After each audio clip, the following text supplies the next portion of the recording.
30 నిమిషాలలో నొప్పి లేకుండా వేడికోస్ స్వయం చికిత్స ఆవేశ హాస్పిటల్ హైదరాబాద్।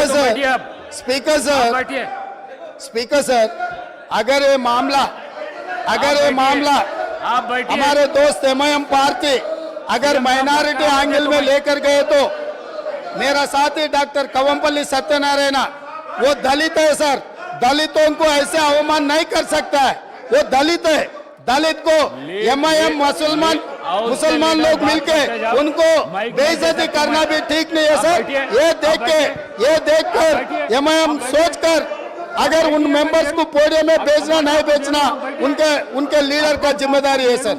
और रहा सर अब इतना सारे ओल्ड सिटी में डेवलपमेंट हुआ ना सर, मैं यहाँ पर ट्रांसमिशन लॉसेस के बारे में मैं ये हाउस के सामने गवर्नमेंट डॉक्यूमेंट्स में रखना चाहता हूँ।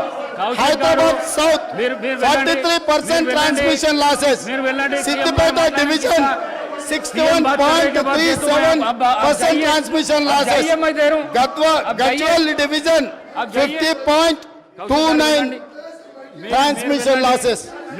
स्पीकर सर విద్యుత్ సరఫరాలో బిల్లుల వసూలులో ఈ రోజు హరీష్ రావు గారు బాధ్యత వహిస్తున్న సిద్దిపేటలో 61.37% అధ్యక్ష, గజ్వెల్ మాజీ ముఖ్యమంత్రి గారు ప్రాతినిధ్యం వహిస్తున్న శాసనసభ నియోజకవర్గంలో 50.29 ట్రాన్స్మిషన్ లాసెస్।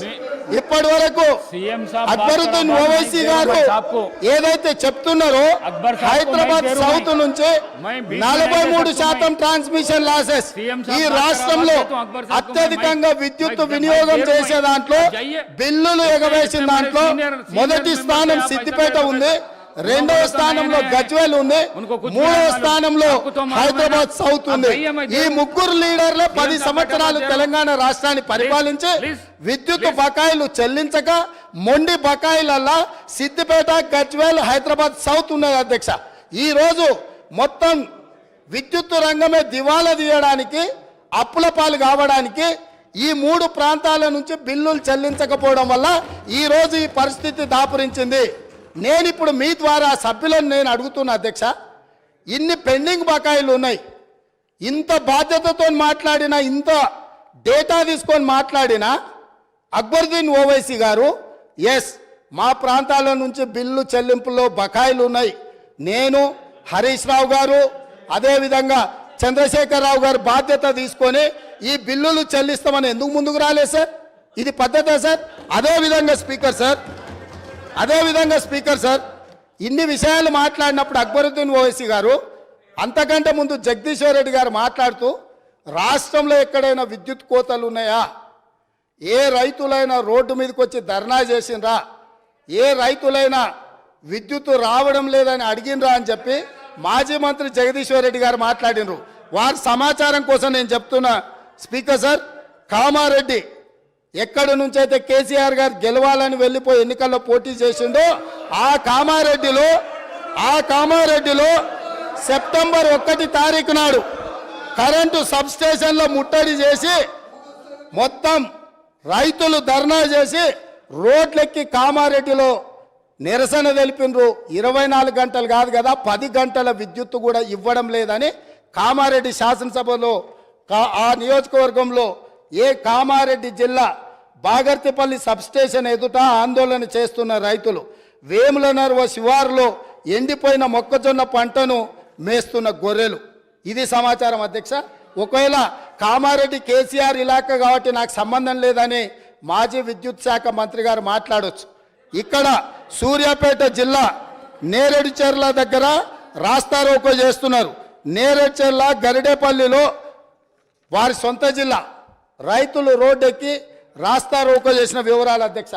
అదేవిధంగా గరిడేపల్లి కల్మల చెరువు సబ్ స్టేషన్ను ముట్టడి చేసి రైతులు ధర్నా చేస్తున్నారు అధ్యక్ష। అదేవిధంగా మేళ్ల చెరువు అక్టోబర్ 15 నాడు సూర్యాపేట జిల్లా మేళ్ల చెరువులో రైతులు నిరసన బాట పట్టారు అధ్యక్ష। అదేవిధంగా కరెంటు సమస్యలతో గద్వాల్లో 24 గంటల కరెంటు రావట్లేదని సబ్ స్టేషన్ని ముట్టడి చేసిన వివరాలు అధ్యక్ష। అదేవిధంగా అధ్యక్ష, కరెంటు కోతల వల్ల కన్న కొడుకు చచ్చిపోతే కరెంటు కోతతో కొడుకు, కడుపు కోతతో తల్లి బలి.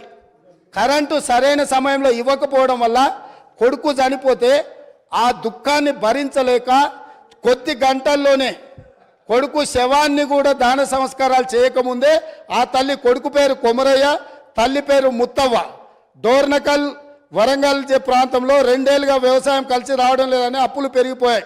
వాటిని తీర్చేందుకు కొమరయ్య సాగును పెంచాడు. కానీ విద్యుత్తు రాకపోవడం వల్ల కొమరయ్య అనే రైతు చచ్చిపోతే ఆ దుఃఖాన్ని తట్టుకోలేక గుండె బగిలి కన్న తల్లి ముత్తవ్వ కూడా చనిపోయింది అధ్యక్ష. ఇదే కాదు అధ్యక్ష, ఇంత ప్రోగ్రెస్ రిపోర్ట్ చదివిండు కదా మా మిత్రుడు. నేను అడగదలుచుకున్నా, ఎందుకంటే వారు చాలా సీనియర్ సభ్యులు, వారు అన్ని విషయాలను వారు సభ ముందుకు తెస్తే నిజంగా మేము అప్రిషియేట్ చేస్తాం అధ్యక్ష. మేము వైట్ పేపర్ పెట్టింది దేనికోసం అధ్యక్ష? వాస్తవాలను ప్రజల ముందుకు తీసుకెళ్ళి వాళ్ళ సలహాలు సూచనలు తీసుకొని ఒక మంచి పరిపాలన ఇవ్వాలని మేము చర్చ చేసినాం అధ్యక్ష. ఇంత చర్చ జరిగిన అక్బరుద్దీన్ ఓవైసీ గారు శ్రీశైలం ఎడవగట్టు కాల్వ 1988-89లో ఆనాటి కాంగ్రెస్ ప్రభుత్వం 89లో ప్రారంభించింది, 2001లో పూర్తయింది. 20 సంవత్సరాల నుంచి శ్రీశైలం ఎడవగట్టు కాలువ మీద 900 మెగావాట్ల విద్యుత్ ఉత్పత్తితో నడుస్తున్న ప్రాజెక్టు, నీళ్ల ద్వారా నడిచే ప్రాజెక్టు అధ్యక్ష.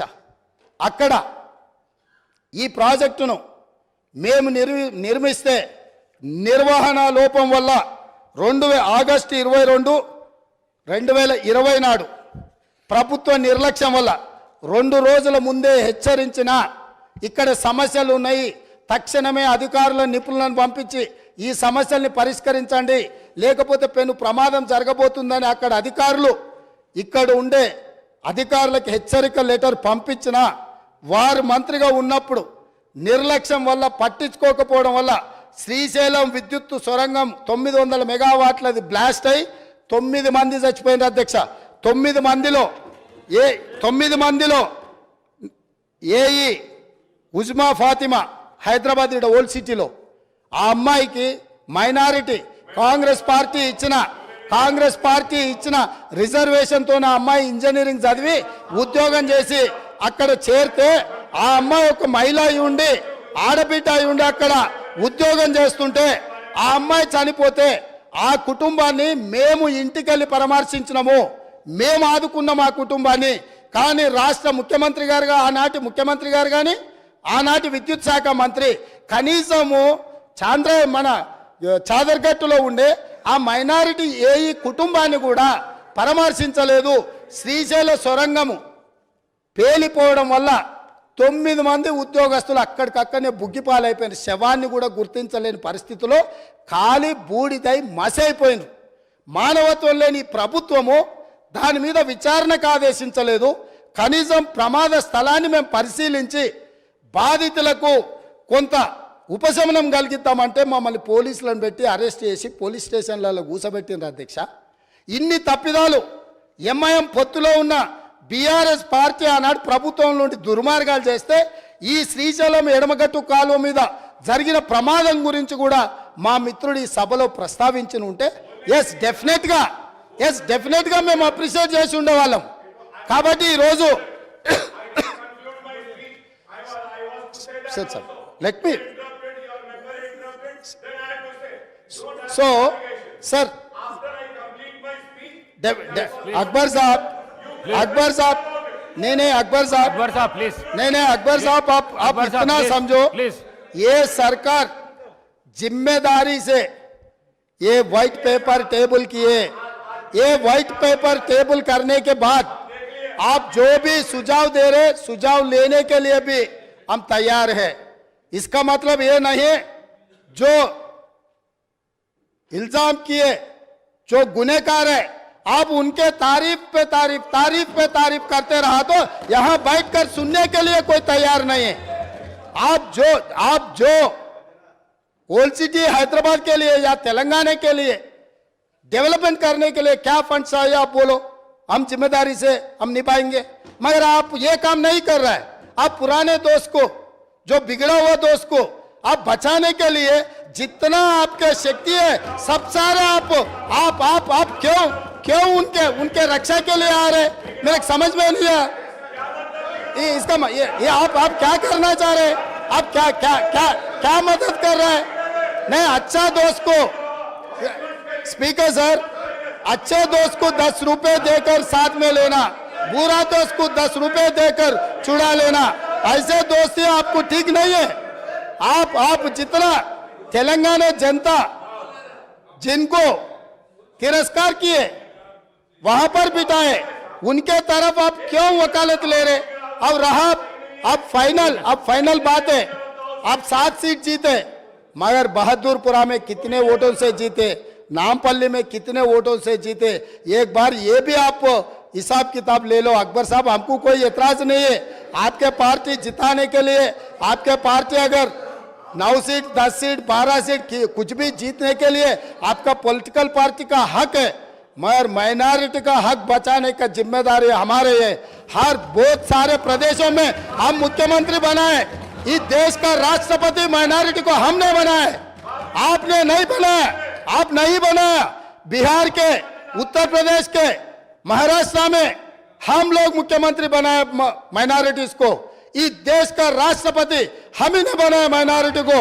आपके सुझाव से नहीं, हमारे जिम्मेदारी है माइनॉरिटी को साथ में लेकर चलने का। हम किसी से माइनॉरिटी वेलफेयर के लिए किसी से सीखने का जरूरत नहीं है। 4% रिजर्वेशन दिया हमने दिए, 12% वादा किया, धोखा किया 100 आदमी से, आप दोस्ती कर रहे, ये ठीक नहीं। आपका मर्जी, आप डिसाइड कर लो किसके साथ में रहना, मोदी के साथ में रहना, मोदी को मदद करने वाले के साथ में रहना, न्यूट्रल रहना, सेक्युलर रहना, आपका मर्जी है, आपका मर्जी को हम कुछ नहीं बोल सकते।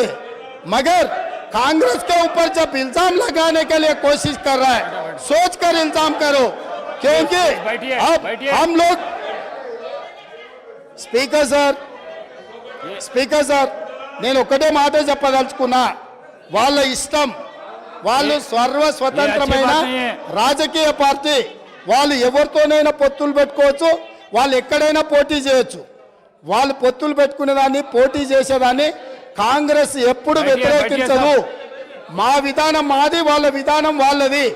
అయితే మైనారిటీ యొక్క వెల్ఫేర్ కావచ్చు, డెవలప్మెంట్ కావచ్చు, మా ప్రభుత్వం కట్టుబడి ఉన్నది 100%।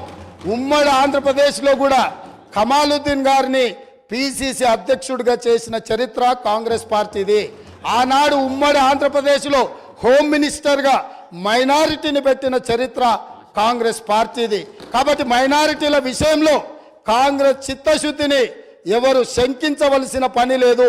వారు ఎక్కడి నుంచి అయితే ఎన్నిక వచ్చిందో ఆ ప్రాంతమే కాదు, రాష్ట్రంలో ఏ ప్రాంత అభివృద్ధికి పోయినా వారు